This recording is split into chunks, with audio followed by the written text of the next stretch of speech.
So if you've seen my name in the news in the last 10 years, there's a high percentage that has been connected to a lawsuit. And the lawsuit was over copyright infringement of someone saying that I'd stolen their song. And the only way to prove that I hadn't was to take it to court. And I took it to court and I won the court case and proved that that couldn't happen. But court isn't this thing where you take it to court like the week later. It takes a very, very long time for something to make it to court. So I got sued in 2015 and we went into court in 2023. So that's like 8 years of stuff. And the stuff that happens is like research. And for the research to happen, the judge ordered me to give up all of my personal stuff to the other side. So this group of people that wanted to actively destroy me, I gave like all of my personal emails, my text messages, my photos, my videos, my voice notes, my voicemails, like everything. I will say, I'm glad there was nothing dodgy on there, you know what I mean? You think I'm not a scumbag? But anyway, in the process of this, I found a phone I hadn't used since 2015. And I switched on this phone and it was like going into a time machine.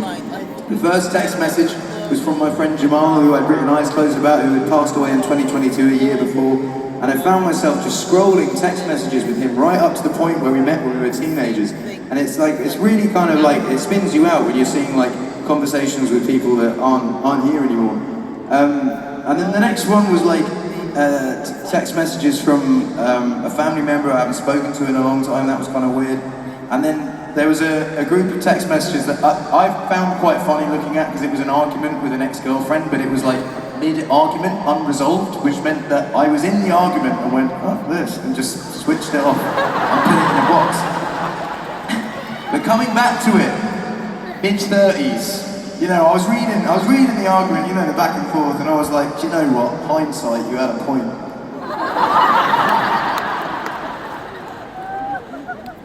The reason I'm saying this was all linked to the court case. And, you know, the court case was not a fun thing to go through. I wouldn't recommend it. It wasn't a fun period of my life, but I did get a song out of it. And I find that from all of the negative things that happen in my life, I always find songs out of them. It always inspires songs.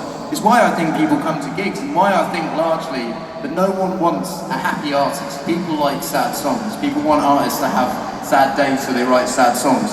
I will always give you both, because I have good days and bad days. This song came from a bad time, but I like the song. So I like that there's something positive that's come from a negative. This is why if there are any kids in the audience who are at the gig and they like painting or writing or playing music or creating, you can funnel all of your bad feelings into good stuff if you're creative. So like get home, chuck some paint at a thing, pick up a guitar. Creativity is a really, really great way to get your old skull cage in order. I'm going to play this song. If you know the words, sing it. Who knows?